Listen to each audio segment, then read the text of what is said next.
You heard it from the P, you ought to know it's the truth. I get you kidnapped and raped and thrown off a roof.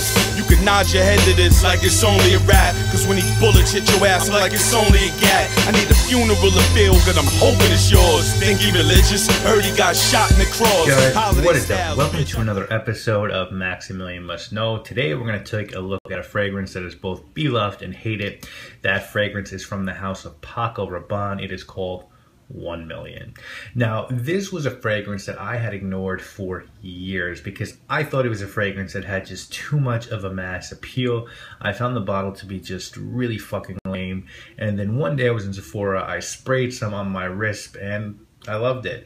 So before we talk about this one, let's talk about Paco Rabbane. Paco Rabbane is a French house that was started in the mid-1960s by Francisco Rabbane Cuervo. His nickname was Paco, and he was Spanish born. His family fled Spain during the Civil War. He grew up in Paris, trained to be an architect, started fashion-wise doing costume jewelry for other houses, started doing clothing, and doing really unconventional designs with really unconventional materials like metal and paper.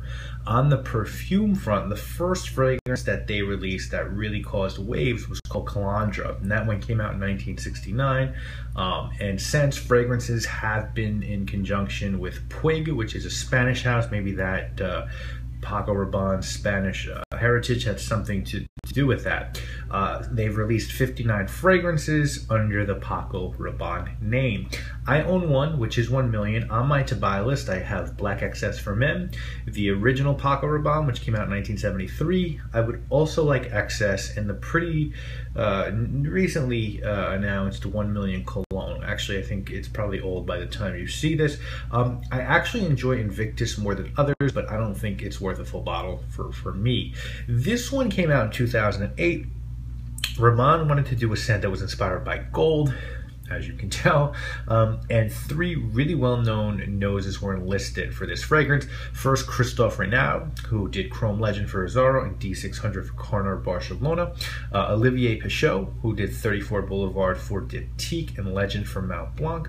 And Michael Girard, who did YSL Coro Silver and Dracar Essence, recently released for Guy Laroche. So those were the 3 enlisted for this one. The notes on 1 million are sparkling grapefruit, red orange, mint, rose, cinnamon, spices, blonde leather, blonde wood, patchouli, and tobacco. You can get this one in a lot of sizes. There's a lot of flankers and special editions. My 100 ml bottle was purchased on Amazon for $48, and that seems to be the going rate for the most part. My box is crushed. It definitely took an ass whipping over the years, but it's gold. It says 1 million. There's a batch code on the bottom. The bottle, which I detest, is supposed to look like a gold bar. It says 1 million, 100 ml. You know, I just think it's really tacky. It's clear in the back. It's a little hard to depress the sprayer. You can see I'm getting weak little 4-year-old piss dribbles, but you can, you know, with force you can spray it. It's fine. I just think it's really gaudy, and I can like gaudy. I like Roberto Cavalli gaudy bottles, but this one I just don't love. As far as the fragrance goes, for me, it's a really well done scent. There's a caveat though. Obviously, it's where you want, when you want with fragrances, but I think this is best worn by someone under 30, under 40 if you really want to push it. I'm 36. It really is sort of a version of like a super sweet, immature teenage girl scent. It's the best version of that sort of scent, but that's what it is. So for me, this one opens up with some, not necessarily blood orange, which is what a lot of people get, but I guess I get more of like a red fruit with a nice hit of cinnamon, and not spicy cinnamon, but like really exaggerated sweet cinnamon. It's really sweet, and it does sort of combine to form what people have referred to as a bubblegum accord.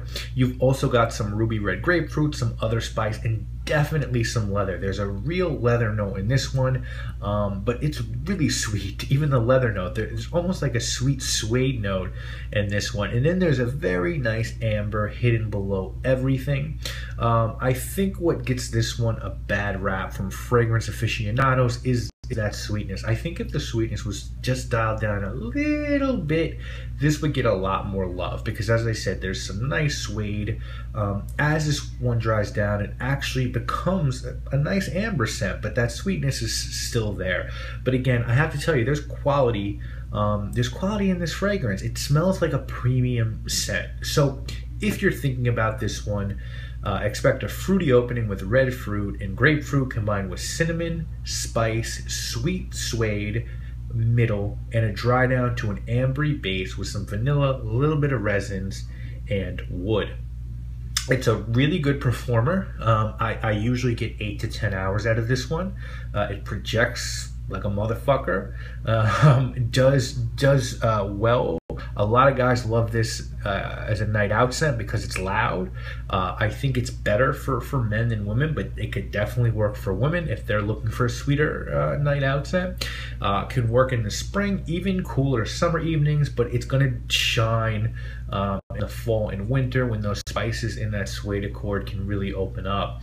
Definitely going to be best out at night. For me, it doesn't have a ton of additional uses, but for me, very casual nights out. If you wanted something like this, but a little bit more mature, or don't want to smell like everyone else, I would say look at YSL's L'Homme Intense and Diesel Fuel for Life Spirit, which we reviewed a few weeks back. Those are, I think, sort of more mature versions of this. This also draws a lot of comparisons to Cuba Royale by Cuba Paris. I have not smelled that one and therefore can't comment, but I think Cuba Royale does a really good job.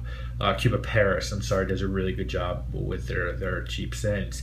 If someone were trying to talk you into getting this one, I think they'd say it is the king of male club scents. It has high quality notes, and it helped to define a genre with fragrances like Angel Men and Jean-Paul Gaultier's La Male, and those were sort of very nicely done sweet men's night out fragrances. And I think if you're collecting, you have to have this one in your collection. I think on the flip side, if someone trying to tell you to pass, they would talk about the tacky presentation, the fact that it doesn't have that many applications, and so many douchebags wear this fragrance.